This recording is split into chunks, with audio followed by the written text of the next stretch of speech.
Hi everybody, welcome to a new edition of Let's Talk About Education with Antonio Corrales. We have talked before in this show about the impact of different educational programs in students' life. We have talked about options that students may have to develop their careers. But what does it mean to teach the students how to code and how to develop robots? How to immerse themselves in the world of robotics? Well, today I have the honor to be surrounded by professionals in the University of Houston Clear Lake who basically do that. They help students and new professionals in the robotic world and how to design and how to become proficient in this area. I'm gonna let them introduce yourself first, and then I'm gonna start asking them questions. We'll start here. You want me? All right. I'm Tom Harman. I'm the chair of the engineering department here at University of Houston at Clear Lake, and I'm the director of the Center for Robotics software. So our area is robots and robotic applications in this laboratory. So, I am Luong Nguyen. I'm a faculty in the computer engineering department. I teach classes in robotics and computer vision. awesome. And I'm Carol Fairchild. I am a visiting researcher here at University of Houston Clear Lake and the co-director of the Center for Robotic Software. That's fantastic. Well, I usually start the show by allowing the interviewers to kind of, in a brief way, tell the audience. We usually seen by superintendents, current school teachers, school principals, and students. How do you get to where you are in your career? So why don't we start here? How do you get to where you are? How was your trajectory? Well, my undergraduate background was electrical engineering, and my graduate background was electrical engineering. I worked a lot with control systems, and in the last few years, robotics have become a really important area, as I think is obvious to everyone, and that was sort of a natural transition or a natural fit. So your students need to be fairly good in coding and math and physics, and then I think the engineering will come. Awesome. What about you? How do you get to where you are? I started working at the Johnson Space Center in the space program since 1977, and in the early 1990s, I got a chance to cooperate with Dr. Harman in teaching robotics classes here as an adjunct professor. And then about 3 years ago, Dr. Harman bought the Baxter robot system, and he wanted me to cooperate again. And I thought that was a chance for me to go full-time into academic area environment. So I applied for a faculty position here, and was hired into the university. Awesome. That's fantastic. What about you, Carol? My background is engineering technology, a lot of hands-on engineering, and just loved robots from pretty much the earliest time. I had a Heathkit robot that I built back in the 80s, and just have really wanted to work in robotics. So when Baxter was bought and the center was established, this is just like my dream. Exactly. Well, Perhaps you want to show Baxter. He's this is hiding Baxter, in the guys. background. He probably won't introduce himself. But basically, what can you tell us a little bit about Baxter? Well, Baxter is a special robot. He's called a cooperative robot. That means you can work around Baxter and he won't harm you. Now, Baxter, the people who developed Baxter actually started the company iRobot, and those are the folks that brought you the Roomba carpet cleaner, vacuum cleaner, and so forth. Exactly. Baxter has cameras, he has sensors, he has vision capability. Now, one of the things that we might mention that's happened recently, the company that made Baxter has gone out of business in the US, but a German company has taken over the intellectual property rights to some of their patents and so on. They also make a robot called Sawyer, which is a one-armed robot. That But is in this lab, we work with flying robots, mobile robots, Baxter, and our students have participated in NASA competitions, a number of competitions. In fact, Dr. Nguyen and Carol have been really involved in that also at Kennedy Space Center. That is fantastic, because one of the, we're an educational channel, and a lot of professionals, a lot of teachers and principals that may be looking at us right now, may be wondering, what is the appropriate age to start with robotics and programming and all that things. What is your take? What is your opinion in all that? I'll start with you, Carol. In terms of, first of all, what would be the ideal age, and what are the best ways for a regular educator that may be looking at us right now to start a robotic program in their institution? Okay, so good question, because I have started kids as early as kindergarten on robotics. Yeah. A whole lot of fun. They are just playing, but they are learning such concepts that are going to carry them through their whole careers. So there are robots out there now, Dash and Dot, Ozobot, a whole lot of different lines of robots that are very simple, but they can be incorporated into the curriculum so that the kids are learning concepts, but they're playing with these robots. And it's kind of a great learning tool and a learning process. Mm-hmm. So yeah, just if The earlier the better. The earlier the better. And I know that there are a lot of programs that NASA sponsor, and also other institutions like Lego League or Exactly. that these students have to develop missions and have to accomplish certain tasks Right. through basic robotics programming, right? Mhm. And what they learn through that is they learn to focus on what they like. So they might not like the hardware part of it, they might like the programming part of it. Or they might not like the programming part of it, but like the concept of things going together and working. So those are really good programs for kids to get involved in. What about the programming part of the equation? What do you think, what do you perceive as the biggest challenges that students have when having to learn how to programming or how to like the coding?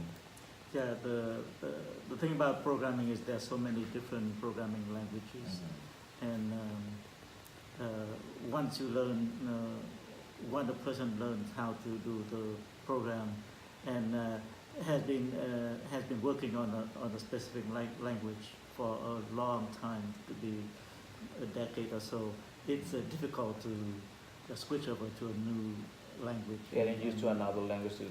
Yes, but the evolution of programming language is based on the technology, the need of the technology. And right now in the robotics field, we have Python and C++ are the most popular programming language, yes. and those are all object-oriented programming languages. And unless you learn the concept of object-oriented, it's hard to learn those languages, to master those languages. But those languages, I believe, are very important, and there's a great demand for good programmers in those languages, and we just can't find enough of them. Absolutely. So you're a institution here at the University of Houston, Corrales. A lot of people know you. You have developed a lot of what we have nowadays in the university. Let me start by asking you, what are your vision for the future in terms of robotics for students? Because you guys, you have trained a lot of students throughout the years. Thousands, actually. Thousands. I've got an award for some thousands of students. Correct. Because I've been here a long time. So my question to you is, what are the challenges that you have, that you usually, the common challenge that you see of students who have no idea about robotics and they start getting into here, and what is your vision for where the robotics world is going to take us within the next 10 years? Well, I would think if we look at the undergraduate students for the moment, it's clearly a basic background in, of course, mathematics, a programming language, and the foundations. Where some of the robotics is moving is toward machine learning and artificial intelligence for self-driving cars, for example. That's a new area that's just opened up within the last few years. So that's another, there's a lot to learn, in other words. So we have undergraduate course in, in robotics. And we would like to enlarge that program to have some other courses. Courses, undergraduate engineers these days have so much to take and so much to learn. It's difficult to Absorb everything so far. Yeah. What about the jobs? Because I mean, a lot of the students who might be looking at, or even educators in the pre-K through 12 world, maybe wanting to advise students in terms of, okay, you're gonna get computer science, you're gonna get in programming, you're gonna get in robotics. What type of job opportunity do you see for our students who are in the program, are looking to graduate in computer science in general? What is the job market for them looking at? It's great. Looks pretty good. Our students have gone to Amazon, Intel, Ford, number of other companies, local companies, Houston Mechatronics. They're working on underwater robots. Track Labs is another. Some of our former students are working there. We have internships. It's primarily for graduate students, but not necessarily. Undergraduates can have opportunities. But I think the job market is pretty strong. I was at the Consumer Electronics Show in Las Vegas just in January, and I talked to people from John Deere. They make these big tractors and things.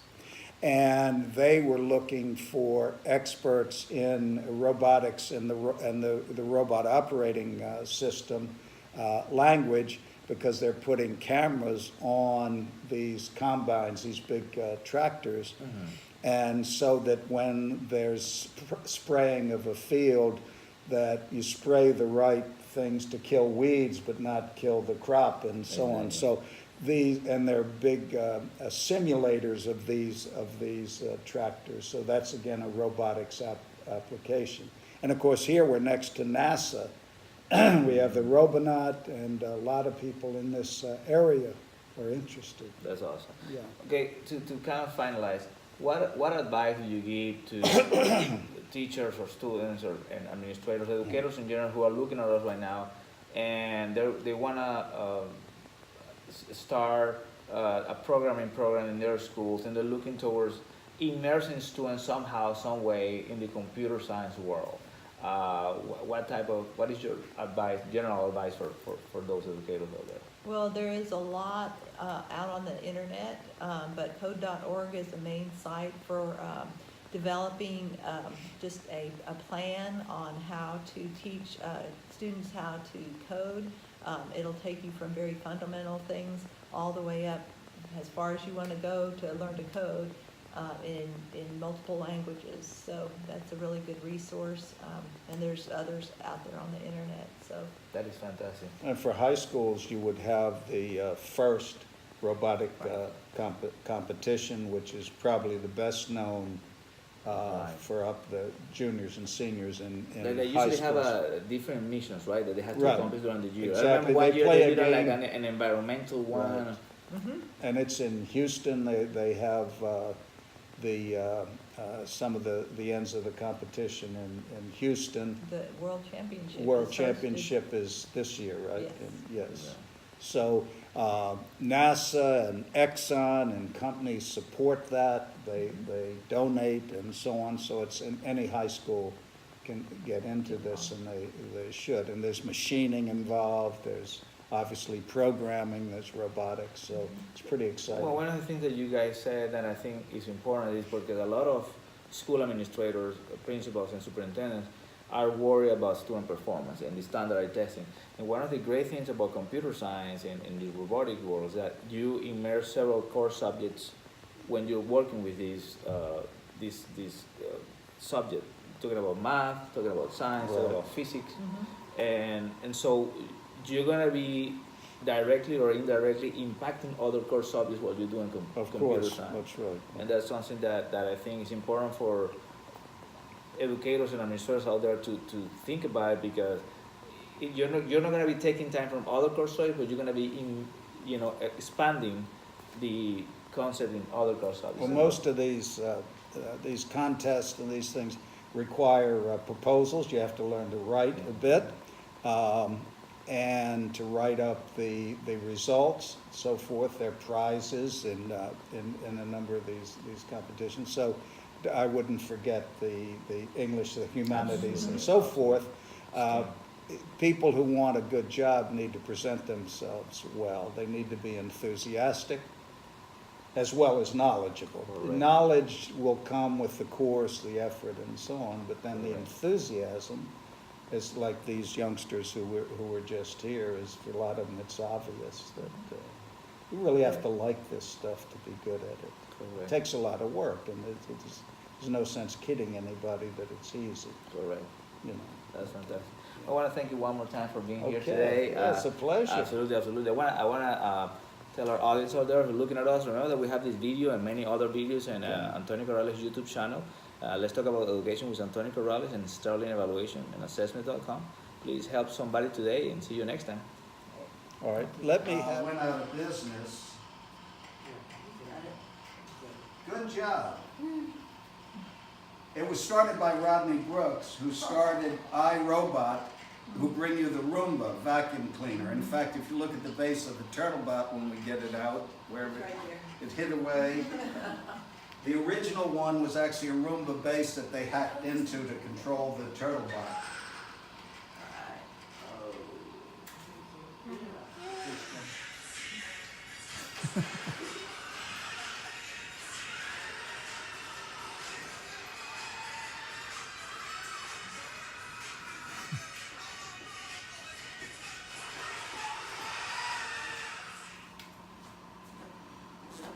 So, like, that the Kinect can see in 3D instead of like our regular USB cameras, just Oh, I remember those.